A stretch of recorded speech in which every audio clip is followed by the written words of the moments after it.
Hi hello అందరికి నమస్తే. నేను జర్నలిస్ట్ రవీందర్. వెలుగు టీవీ ఎక్విప్మెంట్ కోసం సహాయం అందించాలనుకున్న వాళ్ళు కింద నెంబర్ ఉంది, ఆ నెంబర్కి మీ సహాయాన్ని అందించి నాకు సపోర్ట్ చేయగలరు. సో టాపిక్ ఏంటంటే దేశవ్యాప్తంగా సంచలనం సృష్టించినటువంటి గాదే సాయికృష్ణ ఎపిసోడ్. ఈ ఎపిసోడ్లో ఇక అయిపోయింది అనుకునేటువంటి పరిస్థితి నుంచి ఇప్పుడే మొదలైంది అనేటువంటి పరిస్థితిని తీసుకొచ్చారు ఈరోజు పొన్నవలు సుధాకర్ రెడ్డి గారి టీం. పొన్నవలు సుధాకర్ రెడ్డి గారు ఈరోజు చెప్పినటువంటి కొన్ని కీలక పాయింట్లు, అంటే ఒక కేసు గెలవాలంటే, ఒక బాధితుడికి న్యాయం జరగాలంటే ఆ కేసుకు సంబంధించి ప్రతిదీ కూడా క్షుణ్ణంగా పరిశీలించి వాటికి సంబంధించినటువంటి వివరాలన్నీ కూడా న్యాయమూర్తి ముందు ఉంచినప్పుడు ఖచ్చితంగా న్యాయం జరిగి తీరుతుంది.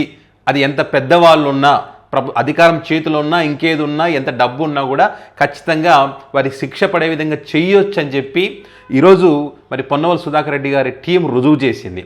ఇందులో అంటే అది రుజువు చేయడానికి కూడా చాలా కష్టపడ్డారు.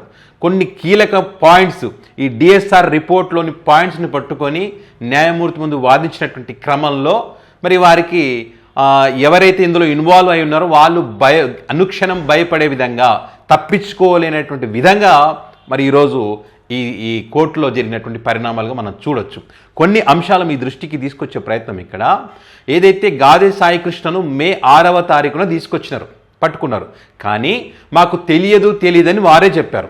రిమాండ్ రిపోర్ట్ ప్రకారం 6వ తారీఖు అనే ఉంది. ఏదైతే జూన్ 15వ తారీఖున హైకోర్టుకు వెళ్ళినటువంటి ఈ ప్రతివాదులుగా ఉన్నటువంటి ఎవరైతే హరీష్ కుమార్ గుప్తా, రాజశేఖర్ బాబు, మానస, వీళ్ళు ఈ జూన్ 15వ తారీఖున మాకు తెలియదు అని చెప్తా ఉన్నారు. అంటే రిమాండ్ రిపోర్ట్లు అనేమో మే 6వ తారీఖు ఉంటుంది, జూన్ 15న హైకోర్టు అనేమో మాకు తెలియదు అని చెప్తారు. అయితే ఇక్కడ తెలియదు అని చెప్పడానికి కారణం ఏంటయ్యా అంటే, ఈ సిఐ నాగరాజును కాపాడేటువంటి ప్రయత్నం చేశారనడానికి ఇంతకన్నా ఎగ్జాంపుల్ ఏంటి అంటే వీళ్ళు సహకరిస్తున్నారు అనడానికి కూడా కొన్ని ఎగ్జాంపుల్స్ ఉన్నాయి ఇక్కడ. అసిస్టెంట్ పోలీస్ కమిషనర్ కానీ, అదేవిధంగా కమిషనర్ కానీ, డీజీపీ గారు కానీ వారి పాత్ర ఉంది. వారి పాత్ర లేవడానికి ఛాన్సే లేదు. ఒక్కడే ఈ పని చెయ్యడు. ఎందుకంటే ఇక్కడ డిఎస్ఆర్ రిపోర్ట్ అనేది ఉంటుందండి, అంటే డైలీ స్టేషన్ రిపోర్ట్ ఖచ్చితంగా వారికి పంపుతారంట, ఏ రోజు ఏం జరుగుతుందనే దానికి సంబంధించి. కాబట్టి మే 6వ తారీఖున పట్టుకొచ్చినటువంటి ఆ వ్యక్తికి సంబంధించిన డీటెయిల్స్ ఖచ్చితంగా వాళ్ళకి తెలిసే ఉంటాయి. తెలిసినా కూడా తప్పు చేశారు అంటే సిఐ నాగరాజు చేసినటువంటి తప్పును, ఆ సాక్ష్యాలను తారుమారు చేసుకోవడానికి ఒక సమయాన్ని వారికి ఇచ్చారు. కాబట్టి వీళ్ళు తెలిసి తప్పు చేసినట్టే కదా, వీళ్ళు కూడా శిక్షకు అర్హులు అవుతారు కదా. సో ఇక్కడనేమో హైకోర్టును కూడా తప్పుదో పట్టించేటువంటి ప్రయత్నం చేశారనేటువంటి విషయాలను కూడా కోర్టు దృష్టికి ఈరోజు తీసుకొచ్చినారు. రిమాండ్ రిపోర్ట్లో ఏముంది, జూన్ 10వ తారీఖున ఏం చెప్పారు.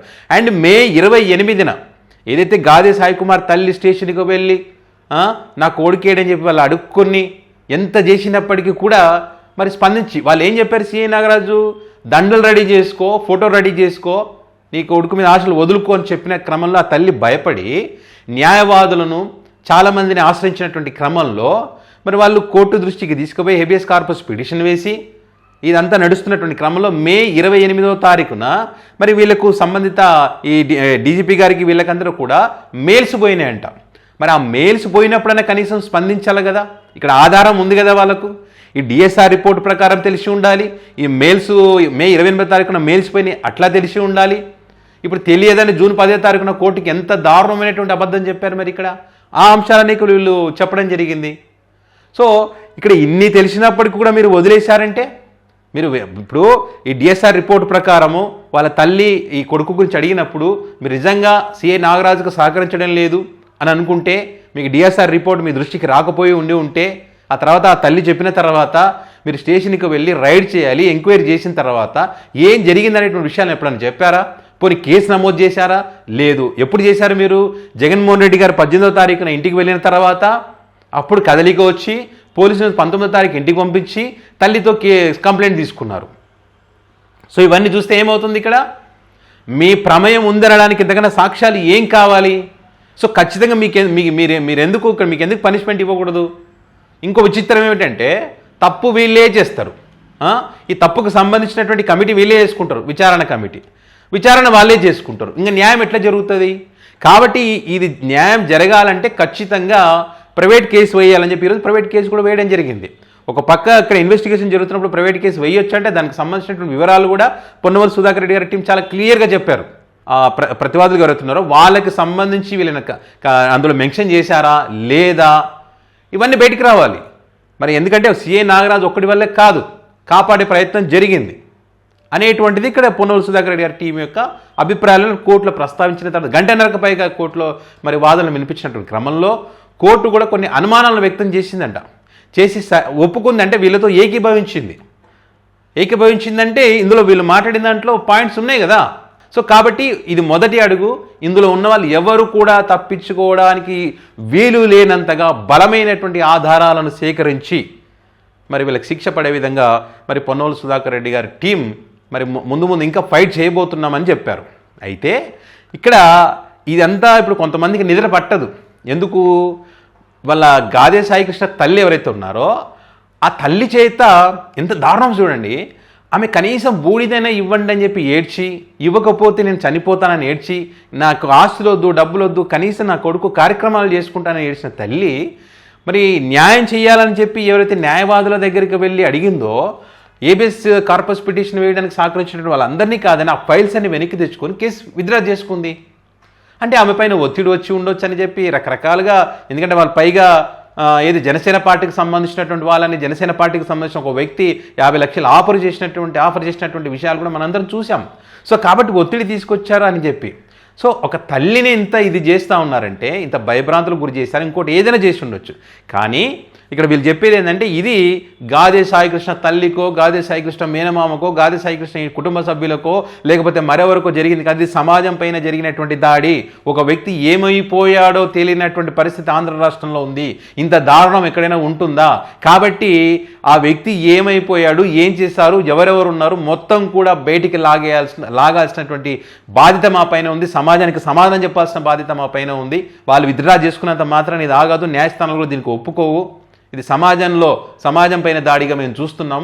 కాబట్టి ఇది మొదటి అడుగు వెనకడుగు వేసే ప్రసక్తి లేదని చెప్తా ఉన్నారు. సో ఈ క్రమంలో వీటికి సంబంధించినటువంటి వివరాలన్నీ కానీ ఈ డేటా అంతా కూడా ఈ సీసీ కెమెరాలో సీసీ ఫుటేజ్ మాయం చేసినటువంటి వ్యవహారాలు కానీ, క్లౌడ్లో దాంట్లో మాయం చేసినటువంటి విషయాలు కానీ ప్రతిదీ కూడా మొదటి నుంచి ఇప్పటి వరకు ఏం జరిగింది, వీళ్ళు ఏం చెప్పారు, హైకోర్టుని ఏ రకంగా తప్పుదోవ పట్టించారు అనేటువంటి విషయాలను కోర్టు దృష్టికి తీసుకుపోయినారు. సో ఖచ్చితంగా మరి ఈజీగా దొరికిపోతారు. ఇక్కడ ఎవ్వరు తప్పించుకోలేరు. సిబిఐ ఎంక్వైరీ కూడా కోరింది తల్లి, గాదే సాయికృష్ణ తల్లి. అయినా విత్డ్రా చేసుకుని అయిపోయిందిలని ఆనందపడ్డారు. న్యాయవాదులు అనుకోండి, బాధ్యత కలిగినటువంటి వ్యక్తులు అనుకోండి, మీడియా, అదేవిధంగా వైఎస్ఆర్ కాంగ్రెస్ పార్టీ. జగన్మోహన్ రెడ్డి గారు అక్కడికి వెళ్ళిన తర్వాతనే ఇందులో ఒక కదలిక వచ్చింది.